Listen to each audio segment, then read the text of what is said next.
Greetings, ghouls, and welcome back to another dive into Tales from the Crypt. Tonight we're exploring one of my all-time favorites, Korman's Calamity, from Season 2.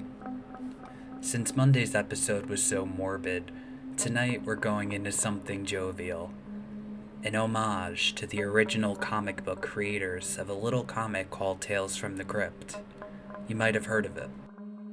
Our protagonist is named Jim Korman, played by Harry Anderson. He has a less than desirable relationship with his wife, who is played by Colleen Camp. Our protagonist is having trouble concentrating on his work. A loud knock at the door and a jazzy riff. A scorned woman has entered the office. The men evacuate. Not only is she mean and insecure, but she's cruel about their inability to have a child.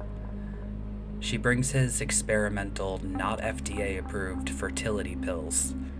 He doesn't like the side effects, but he takes one anyway. This is a troubling depiction of marriage and of women in general. It's offensive, but she plays into the narrative in an interesting way, so more on that soon. She leaves the office after reminding him that she would not sign the divorce papers. He found his inspiration for his monster. We cut to a young woman named Lorelei doing her laundry. The lights go out.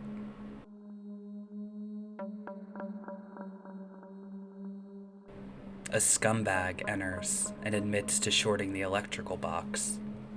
He pulls out his knife and tells her he's going to hurt her. She tells him that she's a cop. He doesn't believe her and gets closer to Lorelei. She shows him that she really is a cop, and she throws his ass to the floor. Nice. Ow. That Bruce Lee shit is gonna cost you, babe.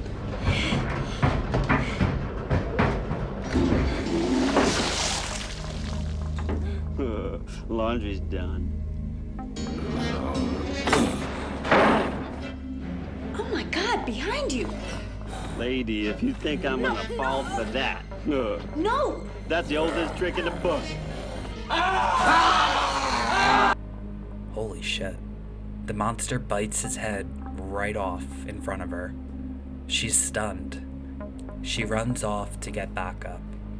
Shortly after, the police show up. She tells them the truth about what she saw. This is obviously hard for them to believe. I am a cop, Phil. I don't drink off duty, and I don't make up crazy stories. Neither did the man who saw a two-headed ogre last week, or the housewife who found a dinosaur in her Volkswagen. She insists that what she is saying is real. The next day, she's in uniform and walks past a comic stand. She's taken back by one of the covers.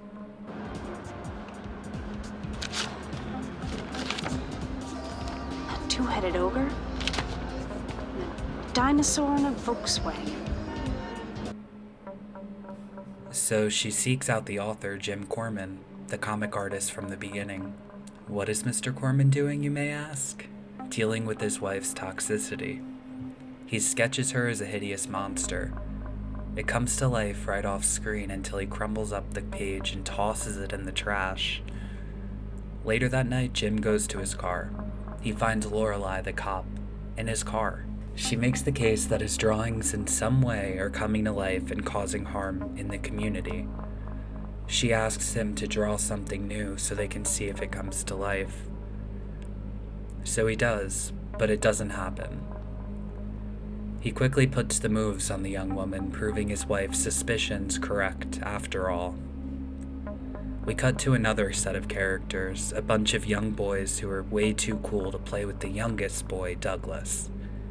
They tell Doug to beat it and he walks off. He finds something rattling around in an old refrigerator.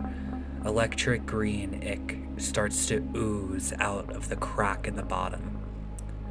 Douglas yells for his friends, who roll their eyes but reluctantly come over to see what's up. The boy starts to mock Doug as the mummy creeps out and spooks the shit out of the kids. The drawing has come to life.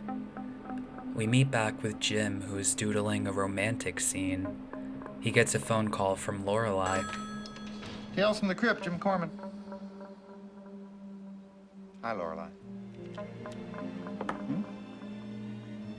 Yeah, I was just thinking of you, too. Uh-huh. You know, I know this nice, secluded spot just down the street. Great view, great food, soft music. Yeah, sure. Just come right up. See you in 5. Whoa, the cinematography game is so strong. His wife tells him to wait right here. She has a surprise for him in the car. He quickly starts sketching a monster that resembles his wife. She re-enters the office and pulls out a gun. His drawing comes to life just in time, giving us an opportunity to hear some more heartwarming dialogue about being a woman. What the hell is that? That's you. Sort of. Well, that's flattering. Is that how you picture me, Jim, as a rancid heap of garbage? God, what an eyesore. Why don't you feed it a laxative and put it out of its misery? Try some skin lotion, zit-face. Your complexion could scare a proctologist. Get out of here, you slimy, smelly pile of pus. Very cringy. Male writers of the future, if you're watching this, write better female dialogue because this doesn't make the cut in 2021, if you ask me. So how does this tale end? Happily ever after for Jim Korman. His wife presumably dies from the monster attack, but it's shown off camera. This is an example of a comeuppance tale gone wrong. The woman didn't deserve to die because her husband can't keep it in his pants. Get real. I haven't read the comic, so I can't compare this to the source material, sadly, but if you can comment, be sure to write me down below. I'd love to hear your take. Having mentioned the misogyny, I still really liked this episode and found it very amusing and silly. It really didn't take itself seriously, which is a stark contrast from Monday's episode.